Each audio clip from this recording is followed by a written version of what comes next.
Welcome to the Heidrick Struggles Leadership Podcast, the premier provider of leadership consulting, culture shaping, and senior level executive search services. Every day, we're privileged to talk with fascinating people who are shaping the future through their leadership and vision. Each episode, you'll hear a different perspective from thought leaders and innovators. Thanks for listening to the Heidrick Struggles Leadership Podcast. Hello, I'm Harry O'Neill, HR and Talent Management Director, APAC, in the Hong Kong office of Heidrick Struggles, and I'm a partner in the financial services practice.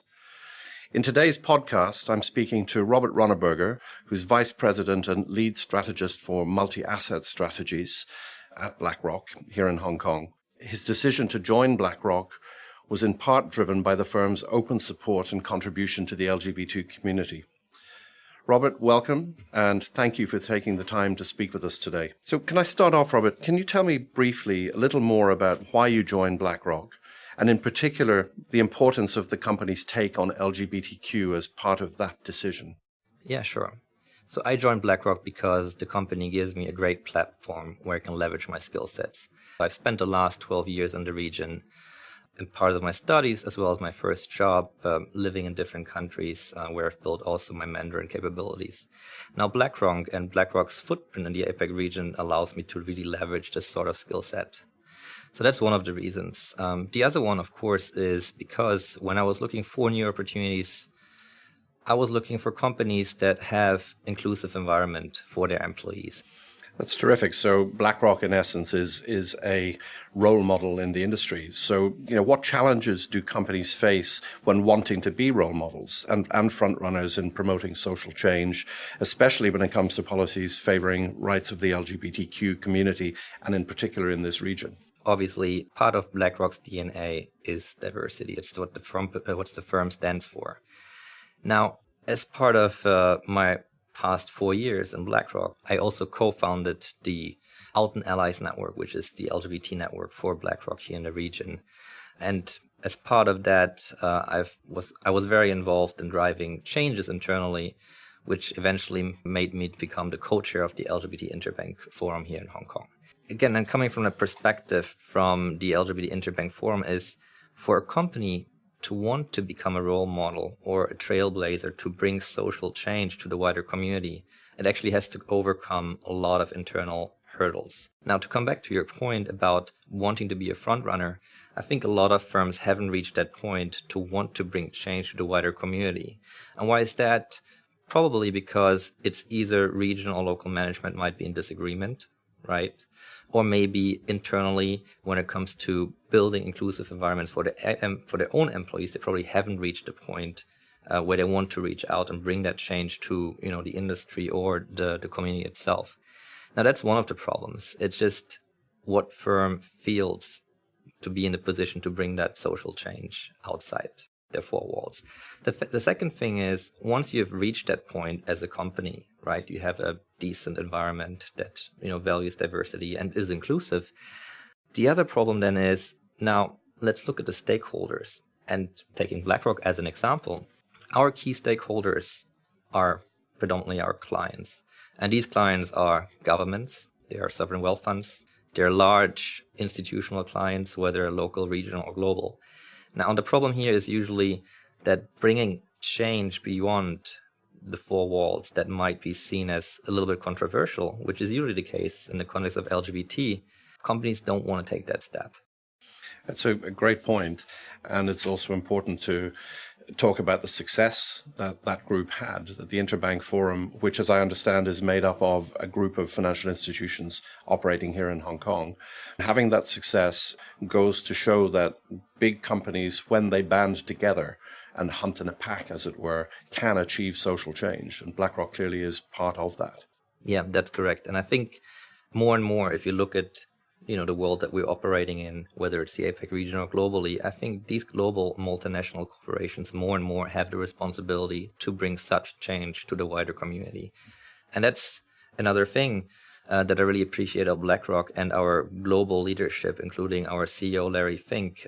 He made clear at the beginning of this year in his letter to the CEOs that having responsibly managed companies is really important. And obviously diversity is a really important part of that. So if you think of the millennials, particularly those that are currently studying. There was a lot of research done in the context of what are millennials looking for in their employers. And whether the statistics are from Hong Kong, the United Kingdom, or the US, is that across the board, 75% of these millennials say they want to work in companies that, first of all, cherish diversity and are inclusive. And that is completely irrespective of whether they're male or female, or their gender identity or their sexual orientation. So we move on to your own personal journey. How have you personally dealt with any discrimination that you've encountered either in the workplace or outside the workplace? Well, luckily, and to my knowledge, I was never subject of any direct discrimination.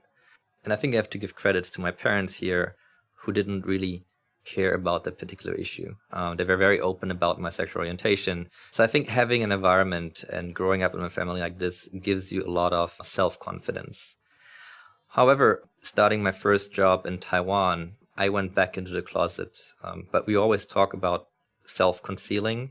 So if you think of coming to the office on Monday morning and having to change your story of what you've done over the weekend, that was not necessarily in the Mandarin environment, because the language is, in a spoken way, gender neutral.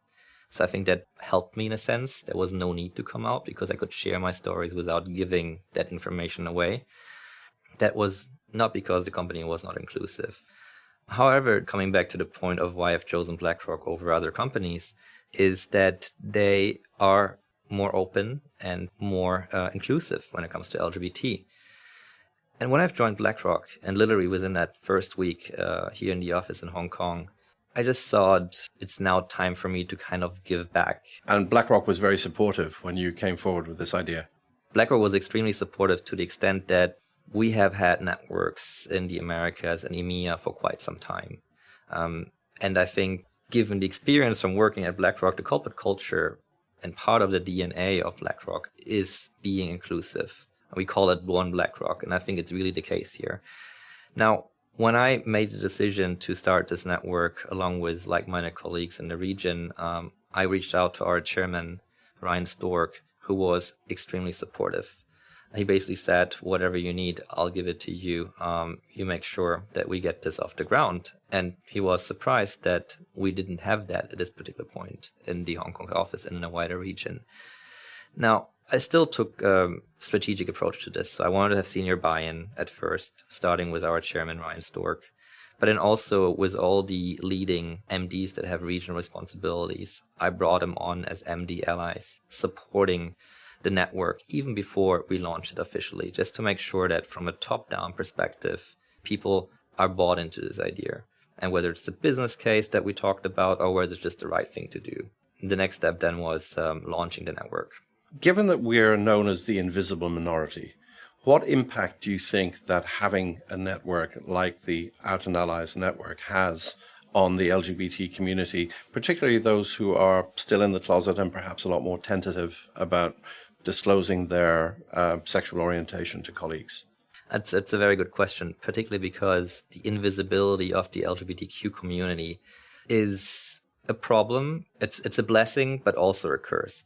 A blessing to the extent that, if you look at someone, you don't necessarily see that he or she is homosexual. In terms of the curse, it's more about unknowingly discriminating against these groups.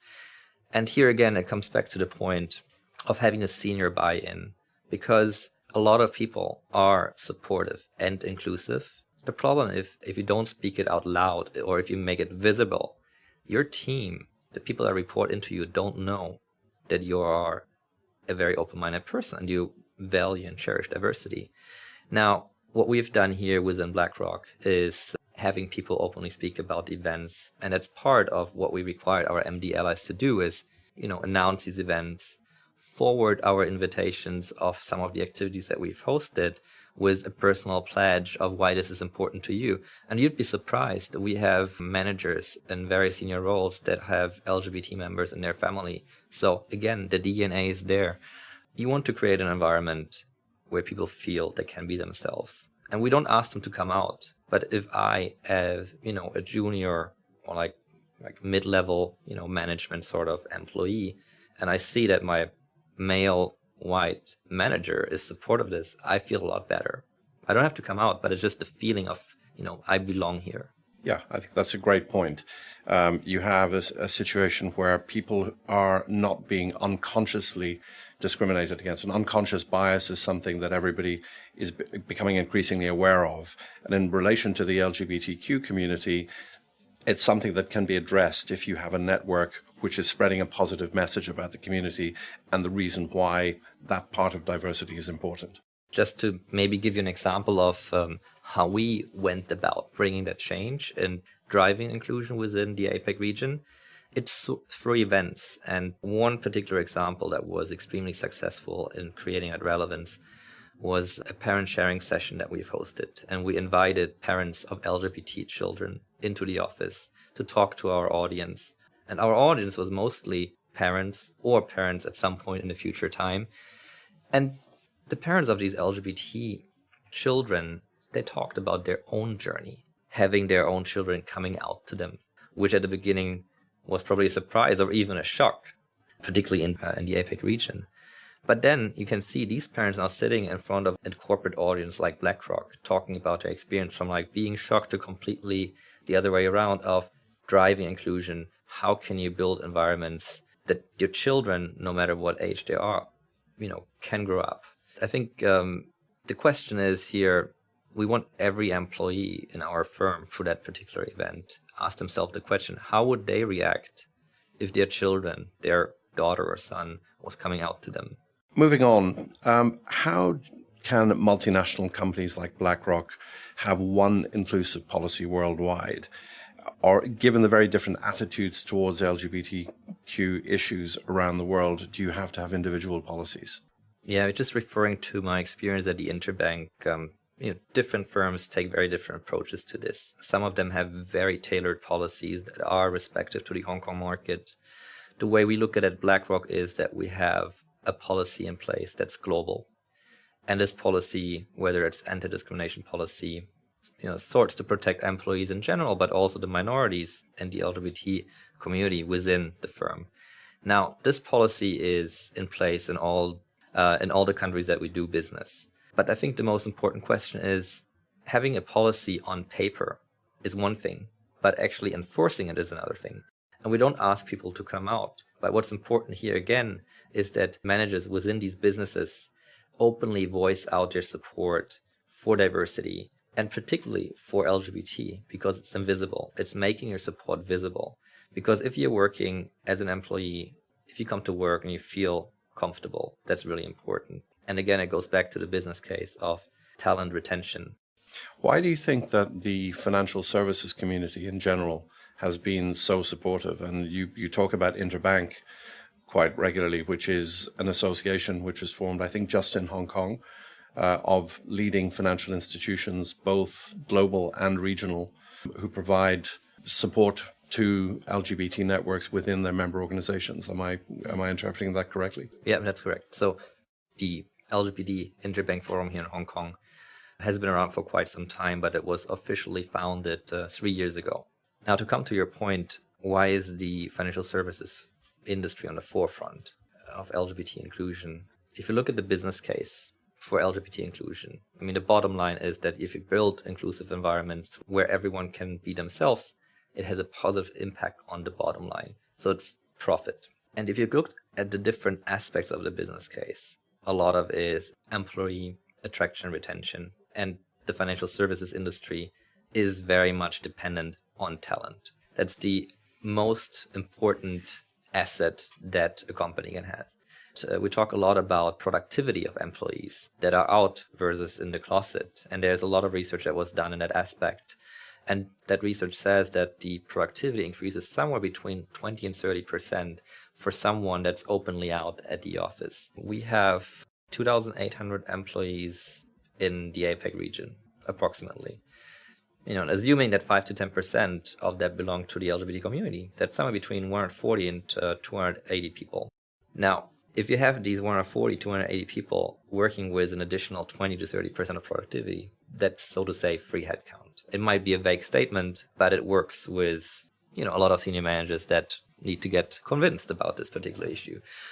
On the other hand, it's about Now let's assume we don't have an environment where people feel comfortable. And we have these 140 to 280 people leaving the firm immediately. So why are financial services on the forefront of this? They're very pragmatic firms. They understand the business case. They want to make sure to hire the best talent and to build and leverage the talent in solving problems that are getting increasingly complex. Looking at the future, what do you think is needed to keep fostering and increasing awareness for the LGBTQ community and their concerns in the workplace?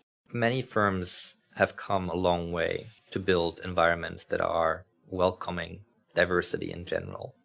Now, what I want to stress and what I've seen within the interbank is that there are many incidences where this conversation and a dialogue about LGBT inclusion stops. Maybe because senior management is changing, because of turnover in the LGBT working group network, and that stops the dialogue. And this is bad. It's bad in the sense that driving inclusion within your four walls, or maybe even the broader financial services industries, requires an ongoing educational approach, an ongoing dialogue, an ongoing sharing of experience. So it's not a one-off, it's an ongoing process. And that's what we see fails in some of our peer firms because of change within the firm. So it needs to be institutionalized to be able to outlast the efforts of any one individual or even a small group of individuals who may, as in your own case, start an initiative. That's correct. And I think institutionalized here in the sense of building a framework, building a pipeline of future network leaders, so to say, making sure that once you are progressing within your own career, other people can take over. I mean, it's a great learning experience for anyone. And do you think, is this the same for society as a whole? We live in an environment where the LGBT community is not necessarily fully understood or always welcomed. There's a lot of work that needs to be done. And looking at a society overall, you have different groups that have different stances when it comes to inclusion of LGBT individuals in society. We have a far way to go when it comes to this. But the good news is that all the younger folks, all the millennials that are studying, that will enter the workforce or that have already entered the workforce, they come with a mindset that's very different to, some of the more mature parts of the population. In other words, that the conversation that we're having today might not be as relevant in 10 or 20 years because these people have taken over the leadership roles, and that will change society as well. Talking about 10 or 20 years in the future, what would a fully inclusive society look like to you? To talk about a fully inclusive society, I think we have to take a step back and consider what does inclusion mean in a social, economic, but also political context. We've covered the social part, right? But political and economic is something that we're still lagging behind. If you ask me that question, what's a perfect society look like, is if I walk down the street and I see a interracial couple, for example, I can still find myself thinking, what's going on here? How did that happen? All these unconscious biases that every one of us has. Having these second thoughts by just seeing people on the street just shows you that we are very far away from that. Now, a perfect society means that we don't have these second thoughts, that we maybe got rid of these unconscious biases, and where things like having, a same-sex partner is mainstream. It's common. It's been seen on the street all the time, so you don't have these second thoughts. People don't judge you. So, Robert, you often have the opportunity to speak to groups around the region about inclusion and diversity, and in particular with a focus on the LGBTQ community. How do you engage those groups and get across the message that there is a real business value in this? The most important thing here is that I do with pretty much any bigger audience that I talk to is to show them how LGBT is relevant to themselves. A lot of people don't know that it's actually relevant to themselves. So what I do is I ask 3 questions right at the beginning. The first question is I ask everyone to get up who is part of the LGBT community. In many cases, it's only me standing up because everyone else is a little bit too shy. The second question that I ask is for people to stand up, whether they have friends that are part of the LGBT community or part of the family belong to their community.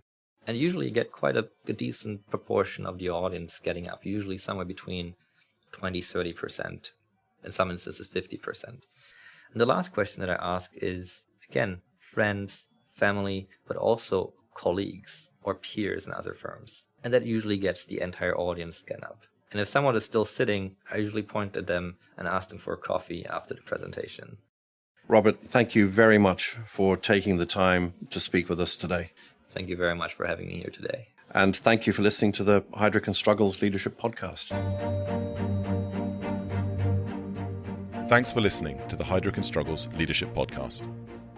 To make sure you don't miss more future-shaping ideas and conversations, please subscribe to our channel on the podcast app. And if you're listening via LinkedIn, Twitter, or YouTube, why not share this with your connections? Until next time.